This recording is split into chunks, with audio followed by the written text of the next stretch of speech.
आज का ये एपिसोड शुरू करने से पहले एक छोटी सी बात। क्या आप भी अपना पॉडकास्ट बनाने की सोच रहे हैं? तो एंकर ट्राई कीजिए। ये पॉडकास्ट बनाने का सबसे आसान तरीका है। नंबर एक, ये फ्री है। नंबर दो, इसमें कई सारे ऐसे टूल्स हैं जो आपको अपने फोन और कंप्यूटर पर रिकॉर्ड और एडिट करने की फैसिलिटी देते हैं। नंबर तीन, आप अपने पॉडकास्ट को डिस्ट्रीब्यूट भी कर सकते हैं, जिससे इसे स्पॉटिफाई और दूसरे प्लेटफॉर्म पर सुना जा सके। तो डाउनलोड कीजिए फ्री एंकर ऐप या विजिट कीजिए anchor.fm पर अपना पॉडकास्ट स्टार्ट करने के लिए। ये तो थी एक छोटी सी जानकारी, और अब शुरू करते हैं एपिसोड का सिलसिला। तो आज के एपिसोड में लीजिए सुनिए मुंशी प्रेमचंद के लिखे उपन्यास वरदान का भाग 12 है, कमलाचरण के मित्र, मेरी यानी समीर गोस्वामी की आवाज में। जैसे सिंदूर की लालिमा से मांग रच जाती है, वैसे ही विरजन के आने से प्रेमवती के घर की रौनक बढ़ गई। सुवामा ने उसे ऐसे गुण सिखाए थे कि जिसने देखा मोह गया।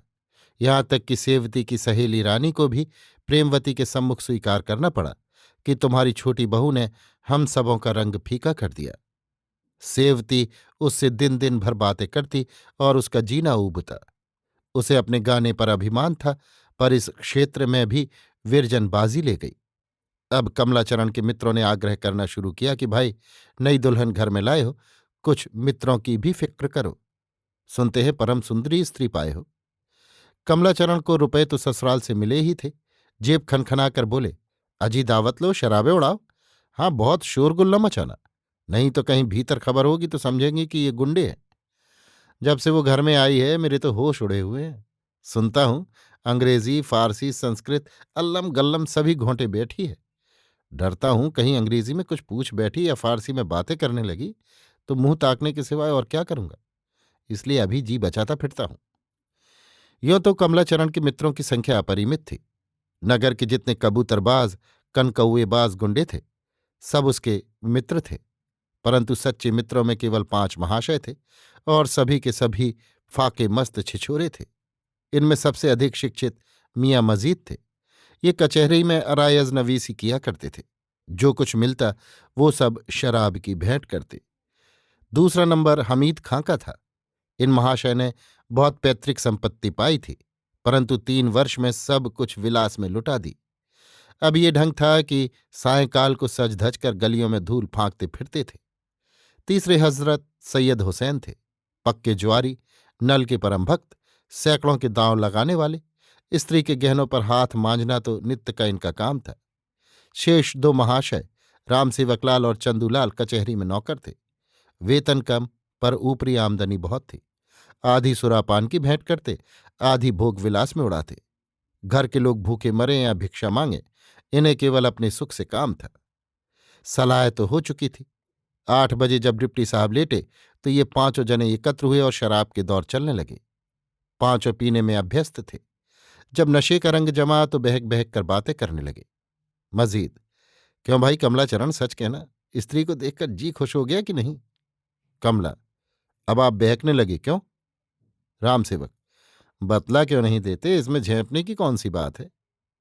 कमला, बतला क्या अपना सिर दूं? कभी सामने जाने का संयोग भी तो हुआ हो।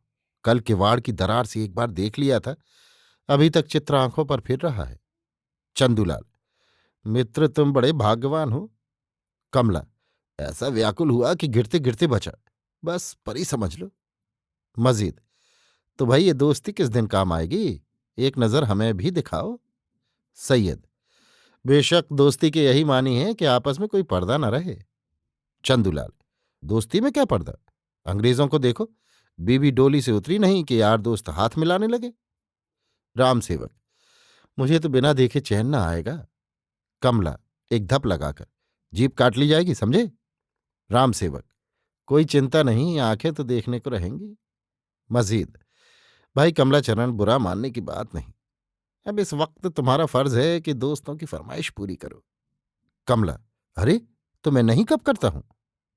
चंदूलाल, वाह मेरे शेर, यही मर्दों की सी बातें हैं।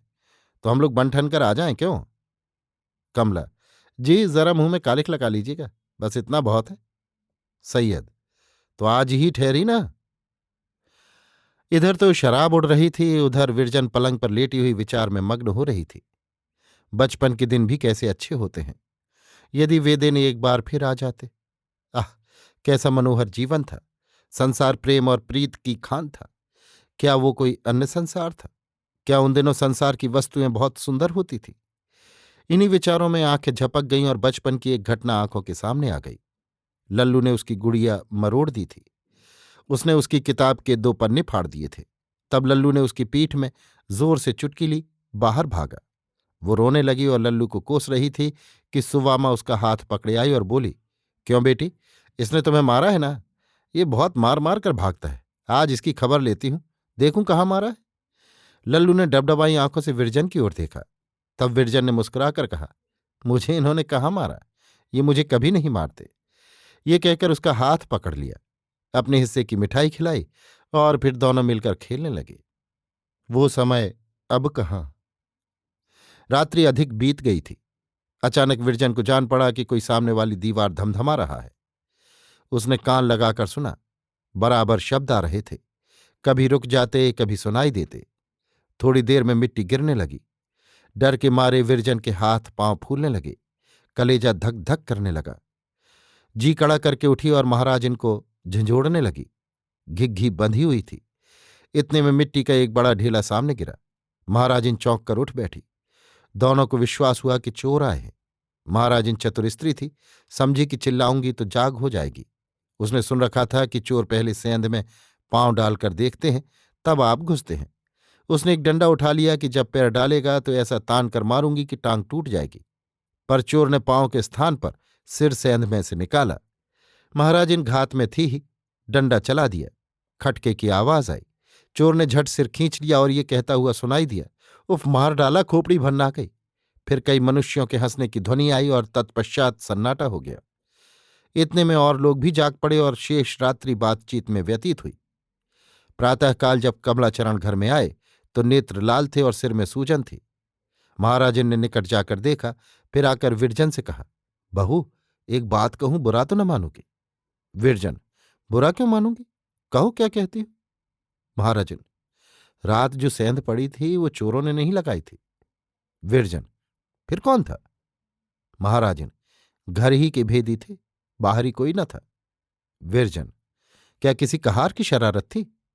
महाराजन: नहीं, कहारों में ऐसा कोई नहीं है। विरजन: फिर कौन था, स्पष्ट क्यों नहीं कहती? महाराजन: मेरी जान में तो छोटे बाबू थे। मैंने जो लकड़ी मारी थी वो उनके सिर में लगी, सिर फूला हुआ है। इतना सुनते ही विरजन की भ्रुकुटी चढ़ गई, मुखमंडल अरुण हो आया। क्रुद्ध होकर बोली, महाराजन, होश संभाल कर बातें करो। तुम्हें ये कहते हुए लाज नहीं आती? तुम्हें मेरे सम्मुख ऐसी बात कहने का साहस कैसे हुआ? साक्षात मेरे ऊपर कलंक का टीका लगा रही हो। तुम्हारे बुढ़ापे पर दया आती है, नहीं तो अभी तुम्हें यहां से खड़े खड़े निकलवा देते। तब तुम्हें विदित होता कि जीभ को वश में न रखने का क्या फल होता है। यहां से उठ जाओ, मुझे तुम्हारा मुंह देखकर ज्वर सा चढ़ रहा है। तुम्हें इतना न समझ पड़ा कि मैं कैसा वाक्य मुंह से निकाल रही हूं? उन्हें ईश्वर ने क्या नहीं दिया है? सारा घर उनका है, मेरा जो कुछ है उनका है, मैं स्वयं उनकी चेरी हूं। उनके संबंध में तुम ऐसी बात कह बैठी। परंतु जिस बात पर विरजन इतनी क्रुद्ध हुई, उसी बात पर घर के और लोगों को विश्वास हो गया। डिप्टी साहब के कान में भी बात पहुंची। वे कमलाचरण को उससे अधिक दुष्ट प्रकृति समझते थे जितना वो था। भय हुआ कि कहीं ये महाशय बहू के गहनों पर न हाथ बढ़ाएं।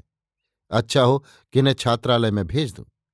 कमलाचरण ने ये उपाय सुना तो बहुत छटपटाया, पर कुछ सोचकर वो छात्रालय चला गया।